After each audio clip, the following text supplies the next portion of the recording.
مولانا صاحب آج جمعے کا دن ہے، سیدُ الایام کہا گیا ہے جمعے کے دن کو، تو باقی دنوں پر جمعے کو یہ فضیلت کیوں بخشی ہے اللہ تعالیٰ نے، یا کیوں اسے یہ حاصل ہوئی ہے؟ الحمدللہ والصلاۃ والسلام علی رسول اللہ۔ دن سارے کے سارے اللہ ہی کے ہیں، اور وہ جس کو چاہتا ہے فضیلت سے نواز دیتا ہے، جس کو چاہتا ہے اس سے محروم کر دیتا ہے۔ جی، در حقیقت ہفتہ اتوار اور جمعہ یہ 3 دن اللہ رب العزت نے منتخب کیے تھے فضیلت کے لیے۔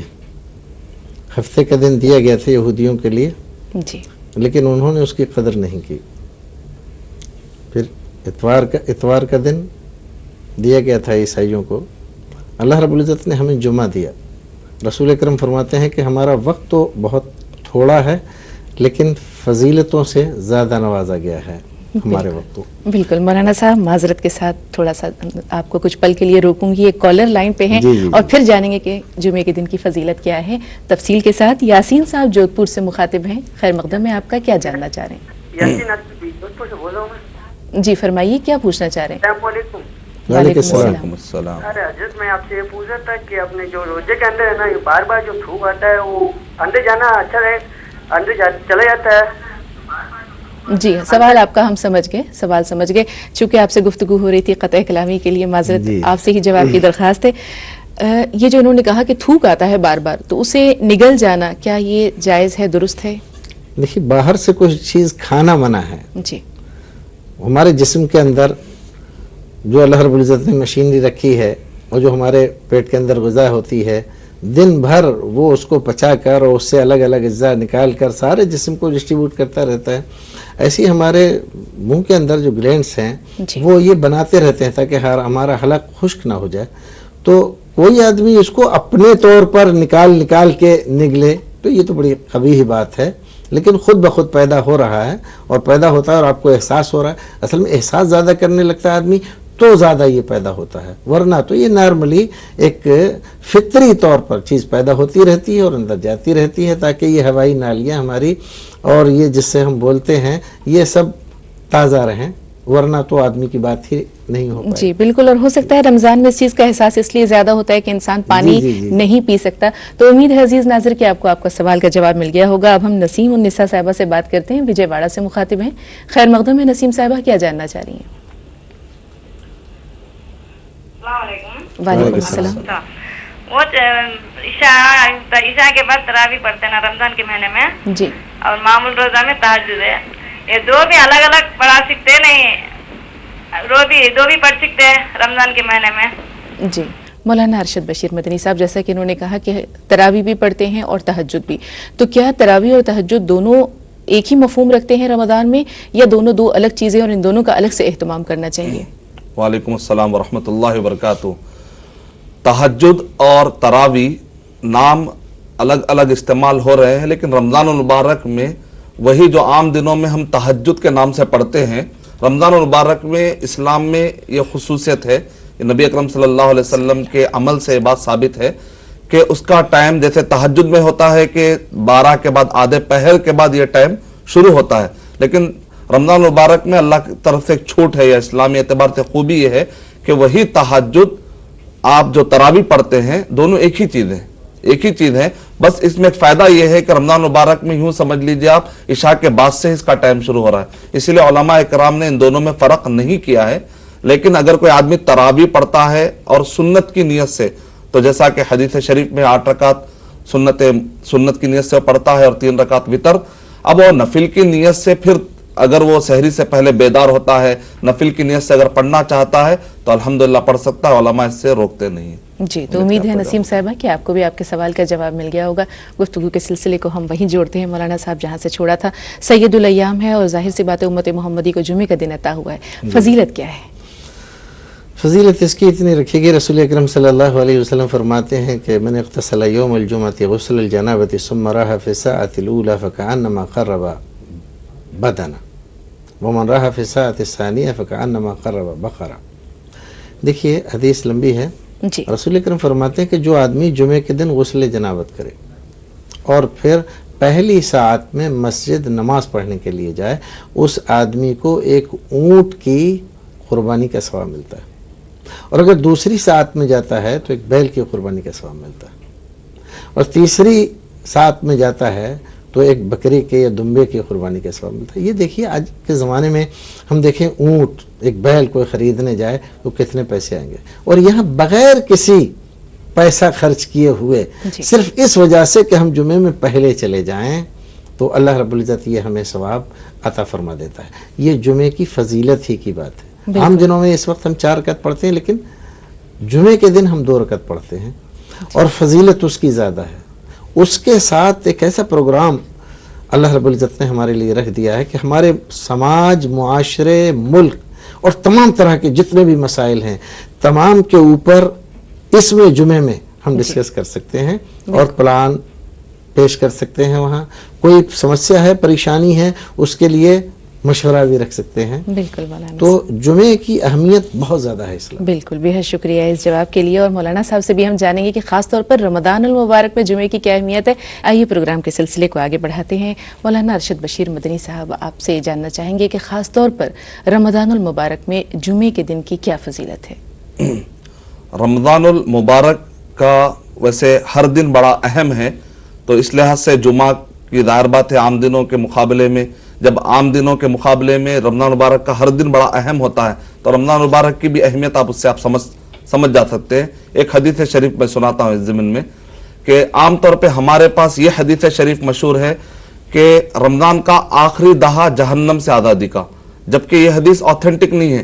پہلا دہا رحمت کا، دوسرا دہا مغفرت کا، تیسرا دہا جہنم سے آزادی کا، یہ جو حدیث مشہور ہے یہ آتھینٹک نہیں ہے، ضعیف حدیث ہے۔ لیکن آتھینٹک حدیث میں یہ ہے ان للہ عتقاء من النار، کہ اللہ سبحانہ و تعالیٰ نہ جانے کتنے ہی لوگوں کو جہنم سے آزادی کا پروانہ لکھ دیتے ہیں۔ وذالک فی کل لیلۃ، یہ رمضان مبارک کے ہر رات میں یہ معاملہ ہوتا ہے۔ اب اندازہ لگا دیجیے آپ، یعنی ہر دن کے اندر، ہر دن کو رات لگی ہوئی ہے، ہر دن کے اندر رات کا ایک حصہ پایا جاتا ہے۔ جب ایک رات کی فضیلت اتنی ہے اور وہ پورے رمضان مبارک کے لیے ہے، صرف آخری کے دہے کو جہنم سے آزادی کا اگر صحیح حدیث میں دیکھ رہے تو ہم کو زیادہ معنی مل رہا ہے، ضعیف حدیث میں صرف آخری دہے کا معنی رہا ہے۔ اس لیے ہم کو چاہیے کہ ہم صحیح حدیثیں زیادہ پھیلائیں، اس سے ہم کو کئی فضیلتیں خود بخود ثابت ہو جاتی ہے، اسی سے آپ جمعہ کی عظمت بھی آپ سمجھ جا سکتے ہیں۔ جی بہت شکریہ مولانا صاحب۔ محمد ریحان صاحب وشاکھاپٹنم سے مخاطب ہیں، خیر مقدم میں ریحان صاحب کیا جاننا چاہ رہے ہیں؟ جی السلام علیکم۔ وعلیکم السلام، جی میں ایک سوال پوچھنا چاہتا ہوں۔ پوچھیے۔ جیسے میں روزہ رکھ رہا ہوں ابھی، تو میرے سر پہ روزہ سے پہلے زخم آ گیا تھا، جی تو ابھی روزہ کی حالت میں میں سر پہ دوا لگاتا ہوں، تو اس کا کیا حکم ہے؟ روزہ کا مطلب مکروہ ہوگا یا کیا، اس کا کیا حکم ہوگا کچھ؟ جی مولانا رضا صاحب کیا کیا ٹیلی فون پہ ہیں ابھی آپ؟ جی لائن پہ ہیں؟ یہ دوا کس طرح کی ہے آپ کی؟ مرہم کی شکل میں ہے؟ نہیں، میرے سر پہ فین گر گیا تھا رمضان سے پہلے، تو ابھی بھی دوا چل رہی ہے، میں دوا لگاتا ہوں۔ جی دوا کی نوعیت کیا ہے؟ لیکوڈ ہے، مرہم ہے؟ یہ لیکوڈ ہے، یہ ٹیوب ٹائپ کا ہے۔ جی آئنٹمنٹ ہے؟ جی مولانا صاحب مرہم ٹائپ اس سے کوئی فرق نہیں پڑتا، آپ کا روزہ صحیح ہے، نہ مکروہ ہوتا ہے نہ کچھ ہوتا ہے، آپ لگاتے ہیں، وہ دوا آپ کی زخم پہ کام کرتی ہے، آپ کے معدے میں نہیں جاتی، آپ منہ سے نہیں کھاتے، تو اس لیے آپ کے روزے میں کوئی فرق نہیں پڑتا ہے، اور دوا لگانا آپ کا زخم کے لیے، اس کی درستگی کے لیے درست اور صحیح ہے۔ جی تو امید ہے ریحان صاحب کہ آپ کو آپ کے سوال کا جواب مل گیا ہوگا۔ ناظرین اگر آپ بھی کچھ جاننا چاہتے ہیں تو ہمارے ٹیلی فون نمبرز آپ اپنے اسکرین پہ دیکھ رہے ہیں، 012024888048 اور دوسرا نمبر ہے 012024888849۔ ان دونوں نمبرز پر آپ فون کر سکتے ہیں اور اپنے ذہن میں اٹھنے والے سوالات کے جواب انشاءاللہ تعالی مولانا صاحب سے آپ پوچھ سکتے ہیں۔ جی مولانا صاحب، کل ہماری بات ہو رہی تھی ایمان کے بارے میں، تو خوف ایک ایسا لفظ ہے جو کہ بچپن سے ہی ہمارے ساتھ ساتھ چلتا ہے۔ بچپن میں ماں باپ کا خوف، اسکول جاتے ہیں تو ٹیچرز کا، پرنسپل کا خوف، پھر آگے بڑھتے ہیں جب اپنے عملی دنیا میں میدان میں داخل ہوتے ہیں تو اپنے افسران کا اور عہدیداروں کا خوف، تو یہ خوف زندگی میں ساتھ ساتھ چلتا ہے۔ لیکن اسی میں خدا کا خوف بندے کی زندگی میں کب داخل ہوتا ہے اور یہ کب تک اس کے ساتھ چلتا ہے، اور یہ خوف تقویٰ تک کیسے پہنچتا ہے؟ دیکھیے ایمان نام ہی ہے رجا اور خوف دونوں کا، جی الایمان بین الرجع والخوف، اللہ رب العزت کی پکڑ کا ڈر ہمیں اور اس کی رحمتوں کی امید، جی یہ دونوں چیزیں ایک ساتھ ہونی چاہیے۔ اس میں سے ایک چیز آپ نکال کر ایک ہی چیز رہنے دیں تو وہ یہ آدمی ایمان سے خارج ہو جاتا ہے، اور بہت سے گمراہ فرقے یہی اسی تصور سے پیدا ہوئے ہیں۔ اللہ رب العزت کا خوف کا مطلب یہ نہیں کہ اللہ رب العزت کوئی بھیڑیا ہے، کوئی شیر ہے کہ کھا جائے گا۔ خوف کا مطلب یہ ہے کہ وہ بڑا مہربان ہے، ہمارے اوپر بہت زیادہ اس کی عنایات ہیں، لیکن اس کے ساتھ اگر ہم اس کی نافرمانی کرتے ہیں تو ہمیں پکڑ سکتا ہے، ہمیں سزا دے سکتا ہے، ہمارے اس دنیا میں اور آخرت میں دونوں جگہ مشکلات پیش آ سکتی ہیں۔ یہ خوف ہے در حقیقت، جی، ہم اس کی نافرمانی نہیں کریں گے۔ بالکل، تو اللہ کا یہ خوف ہمیں یہ بتاتا ہے کہ ہم اس کی نافرمانی نہ کریں۔ یہاں ایک کال لے لیتے ہیں، اظہر الدین صاحب سلیگوڑی سے مخاطب ہے، اور اس کے بعد بات چیت کے سلسلے کو انشاءاللہ آگے بڑھائیں گے۔ جی اظہر صاحب، کیا جاننا چاہ رہے ہیں؟ ہیلو، جی ہم سن رہے ہیں، سوال پوچھیے۔ السلام علیکم۔ وعلیکم السلام۔ اچھا جی، میں یہ سوال کرنا چاہتا ہوں، اسے تو میں نماز وغیرہ اس سے اتنا قرآن شریف وغیرہ پڑھا نہیں ہوں، جی تو مطلب نماز بھی اتنا پڑھنا نہیں آتا ہے۔ ہیلو، جی ہم سن رہے ہیں اظہر صاحب، جی اپنا سوال آپ آگے بیان کیجیے۔ تو ایسا ہے کہ مطلب میرے مسجد آنے جانے سے کیا مطلب میرا نماز قبول ہو سکتا ہے، اور اسے روزہ بھی رہتے ہیں؟ جی، بالوں میں مہندی لگانے کے بارے میں آپ جاننا چاہ رہے ہیں؟ جی جی جی جی جی مولانا صاحب، بالوں میں مہندی لگانے کے بارے میں کیا حکم ملتا ہے؟ بالوں میں مہندی لگانا، جی اس کا مسئلہ آپ پوچھ رہے ہیں، جی، خاص طور پر نماز رمضان کی میں۔ طرف زیادہ توجہ نہیں ہے جیسے وہ کہہ رہے ہیں، تو بڑی عجیب سی بات ہے۔ مطلب یہ ہے کہ ایک آدمی اونٹ کو نگل جائے اور مچھر چھانے، وہ والی بات ہو گئی۔ بالوں میں مہندی لگانا رمضان ہو غیر رمضان ہو جائز ہے، اس میں کوئی حرج ہے نہیں، لیکن نماز پڑھنا فرض ہے ایک مسلمان باقی رہنے کے لیے۔ جی ضروری ہے اس کے اوپر کہ وہ نماز پابندی کے ساتھ پڑھے۔ اگر پابندی کے ساتھ نماز نہیں پڑھتا ہے تو اسلام سے وہ نکل جاتا ہے۔ جی تو اس پر زیادہ دھیان دیں۔ جی بالوں میں مہندی لگانا نہیں لگانا یہ کوئی بڑا مسئلہ نہیں ہے، اور اسلام میں منع بھی نہیں ہے۔ آپ مہندی لگا سکتے ہیں بالوں میں، جی بالوں میں لگائیں کہ، اور کسی اور جگہ مردوں کے لیے منع ہے، عورتیں اگر لگانا چاہتی ہیں ہاتھ میں پیر میں تو وہ بھی لگا سکتی ہیں۔ جی، تو امید ہے اظہر صاحب کہ آپ کے سوال کا جواب مل گیا ہوگا۔ آئیے پروگرام کے سلسلے کو آگے بڑھاتے ہیں۔ کالر لائن پہ ہیں، فیصل صاحب لکھنؤ سے مخاطب ہیں۔ جی خیر مقدم ہے، فیصل کیا جاننا چاہ رہے ہیں؟ السلام علیکم۔ وعلیکم السلام۔ وعلیکم السلام۔ مولانا صاحب، ہم یہ جاننا چاہتے ہیں جی کہ ہمارے اسلام میں ٹی وی دیکھنا حرام لکھا گیا ہے۔ جی، مولانا ارشد صاحب آپ سے جاننا چاہیں گے، جو کہ بھائی نے سوال کیا ہے کہ اسلام میں ٹی وی دیکھنا جائز ہے یا ناجائز ہے؟ وعلیکم السلام ورحمۃ اللہ وبرکاتہ۔ میرے بھائی، آپ ابھی ٹی وی ہی دیکھ رہے ہیں، اور ہم ٹی وی ہی سے آپ سے مخاطب ہیں۔ ٹی وی بذات خود نہ کوئی حرام ہے نہ کوئی حلال چیز ہے۔ جیسے چاقو ہے، اگر آپ چاقو کا استعمال اچھا کرتے ہیں، اگر آپ فروٹس کاٹتے ہیں اور کھاتے ہیں، صحت بناتے ہیں، تو ہم کہیں گے چاقو بہت اچھی چیز ہے آپ کے لیے۔ اگر آپ یہ چاقو سے کسی کا پیٹ کاٹتے ہیں اور کسی کو زخمی کرتے ہیں تو ہم کہیں گے چاقو غلط ہے۔ تو اس کا تعلق استعمال سے ہے۔ تو آپ ٹی وی کا استعمال کیسے کرتے ہیں؟ اگر آپ کو کنٹرول ہے صحیح طریقے سے ٹی وی استعمال کرنے کا، تو آپ اپنے گھر میں یقیناً یہ ٹی وی رکھیے اور اس سے فائدہ اٹھائیے۔ اگر آپ کو کنٹرول نہیں ہے اپنے اوپر، اپنے فیملی پر، تو پھر ایسے وقت پر اس چیز میں مت جائیے جس پہ آپ کو کنٹرول نہیں ہے، اور اپنی آخرت تباہ مت کیجیے۔ جی، آپ کا جواب مکمل ہو۔ تو امید ہے فیصل صاحب کہ آپ کو آپ کے سوال کا جواب مل گیا ہوگا۔ اور آئیے پروگرام کے سلسلے کو آگے بڑھاتے ہیں۔ شمشاد صاحب حیدرآباد سے مخاطب ہیں، ان کا سوال لیتے ہیں۔ جی شمشاد صاحب کیا جاننا چاہ رہے ہیں؟ السلام علیکم۔ وعلیکم السلام۔ میں یہ جاننا چاہتا ہوں کہ جیسے ہم صدقہ جو نکالتے ہیں رمضان شریف میں، جی تو اس میں پورے سال کا رقم جوڑ کے نکالنا پڑتا ہے، یا جو پرجنسی میں ہمارے پاس پیسہ وہی نکالنا پڑتا ہے؟ جی، اور کیا حساب نکالنا پڑتا ہے؟ آپ زکوٰۃ کی بات کر رہے ہیں شمشاد صاحب؟ جی جی جی جی مولانا صاحب، یہ زکوٰۃ کی بات کر رہے ہیں کہ جو زکوٰۃ نکالی جاتی ہے، تو کیا اس میں رمضان میں بہت سے لوگ زکوٰۃ نکالتے ہیں، تو سال بھر کی جو رقم ہے، جو نصاب ان کے پاس بچ جاتا ہے، اس پر زکوٰۃ فرض ہوگی، یا جو ان کے پاس پیسہ ہے وہ اس میں سے نکال سکتے ہیں؟ کیا ٹیلی فون پر ہیں؟ شمشاد صاحب آپ لائن پہ ہیں؟ جی ہیں تو کیا کاروبار کرتے ہیں؟ جی